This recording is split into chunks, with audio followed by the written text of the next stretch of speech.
Hi, Mikel. Hi. Could we just start with a fitness update, please, after the game on Saturday and ahead of the match tomorrow? Is everyone available? Yeah, looks like it. We have another training session this afternoon, but Ben finished the game. We had to sub him all the time because he hasn't played much football, but he was fine after the game. And with the rest, they went through the game and they were able to do some bits yesterday and ready to train today. Have you decided what you're going to do to fill that void left by Gabriel at centre-back with all the defenders available to you? Yes. Decided. Are you going to tell us who that is? No. What do you need from your team to take on Real Madrid tomorrow night? A huge occasion. You rested some of your key players. Is that an indication that you think you need a special effort to get the result you want? Be super convinced. 8 p.m. tomorrow night. 11 players, 60,000 people, really super convinced that we are ready to win and to beat them. That's the mindset that I want. The rest be the team that we've been over the last quarter of the season with all the up and downs and things that we have to deal with. Continue to that because that's our super strength. And finally, Bukayo Saka came on at half-time, building up his minutes after coming back from injury. Is he fit enough to start the match tomorrow? Well, he's in a much better place. Gradually we have built his minutes in the last 6 or 7 days. He's coped with that really well and it's in a good place to be able to be used. Gary, hello, Mikel. Hi. We can feel it. This press conference room is packed. You guys must feel it. What a night, Real Madrid in the Champions League. Is this why you came into football? That's why I came into football, that's why I came into management and especially to this football club. It's been 20 years since we had this type of game and for us it's a great opportunity to build our own story and this is what we're here for. And you describe it as the beautiful part of the season. Is it one of the biggest nights, if not the biggest night in management for you personally? 100%, I mean, it's a joy to prepare the game, to look at them, just to look at the reaction of people and how we feel about ourselves coming to a game of that magnitude, the excitement around the club, the people. This is the stage that we want to be, where Arsenal has to be consistently, and we are very proud to be there and now be very ready tomorrow to deliver. This is proper now, the latter stages with proper teams in the competition. You need a lot to win the Champions League. You also need some luck. Real Madrid have had luck this season. Arsenal haven't really had any luck in anything this season. Are you due a bit? Well, I think we deserve it, but we have to earn it, and we have to earn it again tomorrow evening. But we're going to put all the ingredients, everything that is in our hands to play the game that we want and to take the game in the direction that we want. And in order to achieve that, that's why we're going to need our people playing every single ball with us, and that's going to make a huge difference because that's something that is really needed. At these stages, you need your home stadium to create a very, very special atmosphere to generate momentums. So let's go. I encourage everybody to go there tomorrow to play the game with us, not to be there watching it, but to play the game with us. Hi Mikel, how are you? I'm very good. How do you've got a team full of experienced players, but how do you convince them tomorrow to play the game and not the occasion? I think they are convinced. If I have to convince them, I think we have a problem. It's the level of conviction, regardless what happens and any context that we have to play throughout this time. But they know exactly what they have to do.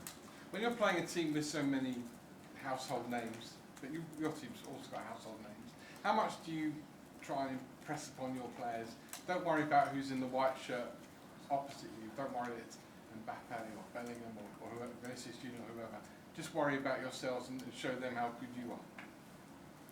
Well, there are things that we cannot control, which is what they're going to prepare and what they can do. We have to focus, and our energy has to be on that, understanding what pushes in our strengths, how we put it in our weakness, and the direction that we want to play in the game.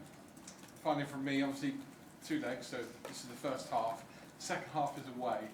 How important is it that you go to Madrid with a lead?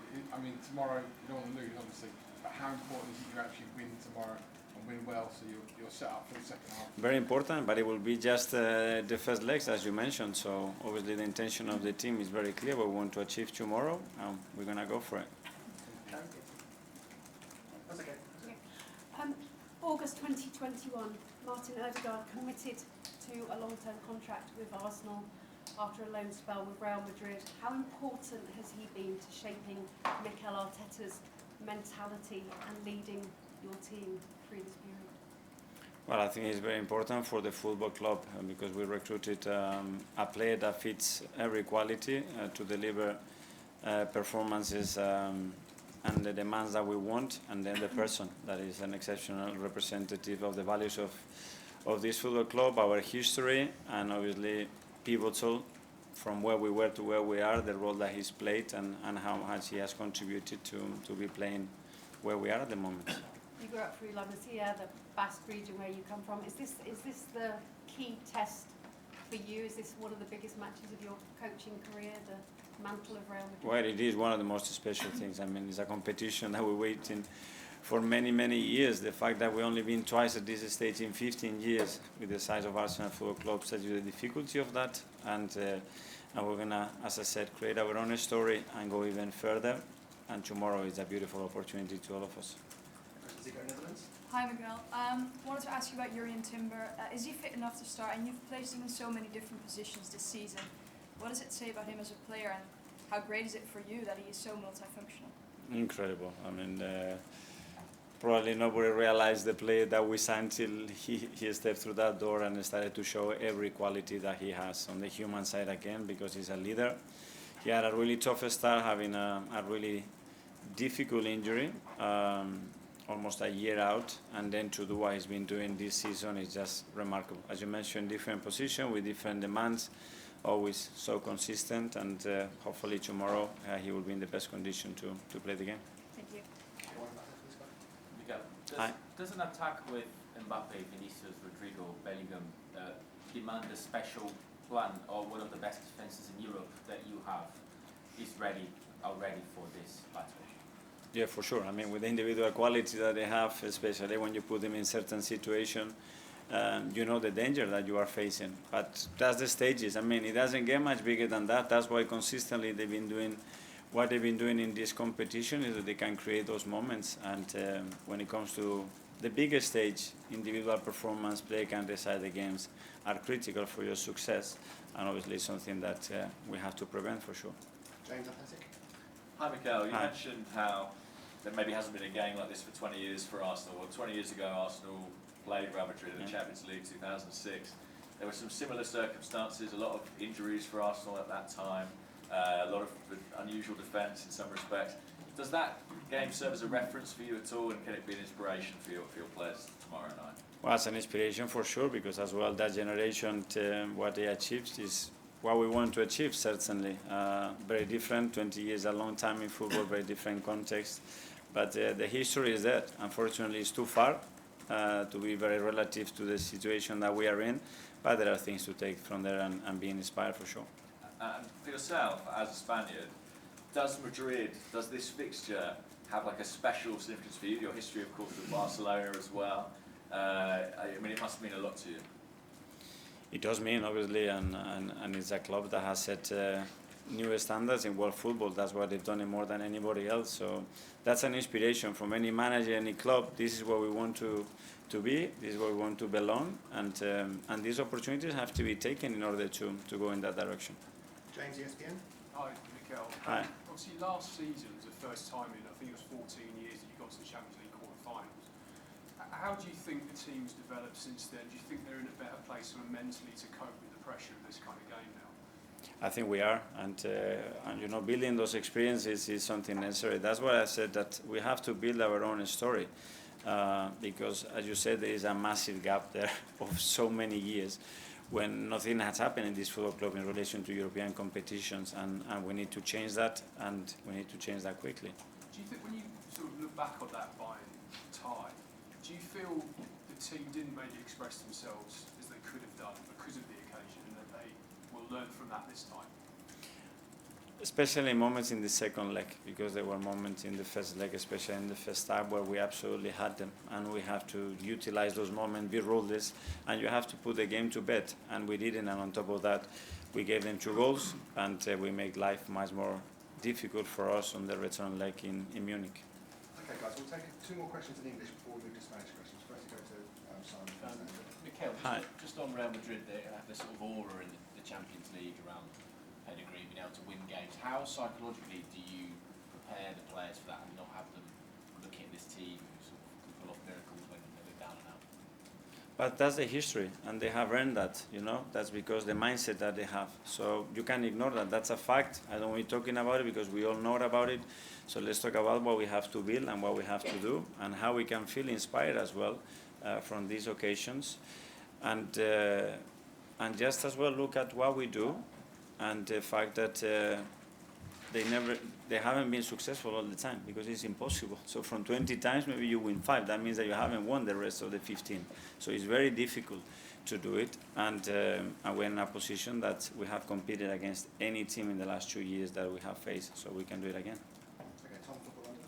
Hi Mikel, I'll take you back just briefly to Eindhoven. When we were watching the players warm up, it was a stadium full of people shouting for their team in a big game. Do you dream of the Emirates being a place tomorrow night where your players are just, not before they're playing, but warming up and also having that type of atmosphere? I hope. I encourage them to come very early to the warm-up and create those nights that we haven't lived many of those at the Emirates. So that's an opportunity again. When we have built history, we have to build moments, and a moment is being built with our people. And we have to create that energy, that belief, that enthusiasm to play every single action there, because the bonus, the confidence that gives you, there is nothing else that we can replicate that I can tell the players constantly to maintain that throughout the 95 minutes that the game is going to be played.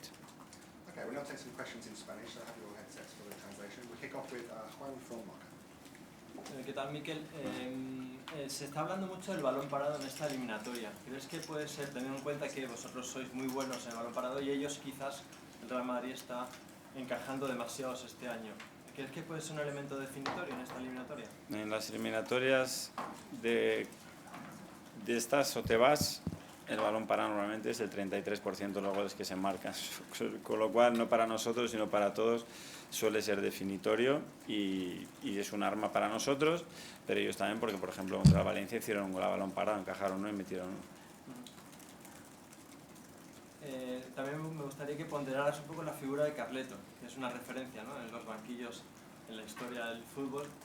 ¿Qué es para ti Ancelotti? Una inspiración. Yo creo que hay dos cosas con él.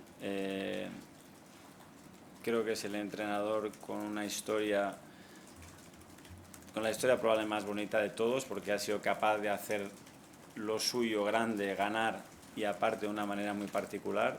Lo ha hecho en diferentes países y sobre todo lo ha hecho de una forma que yo creo que lo que inspira es con la tranquilidad, con la naturalidad y con la parte humana que ha sido capaz de trasladar a todo el mundo. Y eso en un entorno de tanta presión, de tanta exigencia, creo que es muy difícil y no hay más que oír hablar a la gente que ha trabajado con él, sobre todo los futbolistas, para entender lo que es él, que ha sido como entrenador, y lo que es como entrenador y lo que ha sido como persona. Hola, Mikel, ¿qué tal? Nico Díaz Menéndez para Televisión Española. Quería preguntarte cómo preparas al equipo para la mística del Real Madrid en la Champions, si es que eso se puede preparar. Gracias.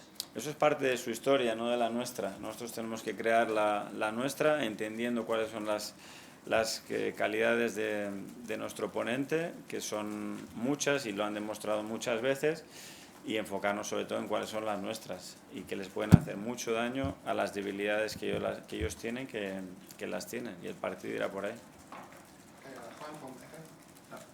Mikel, hola. Manuel Sánchez de la agencia EFE.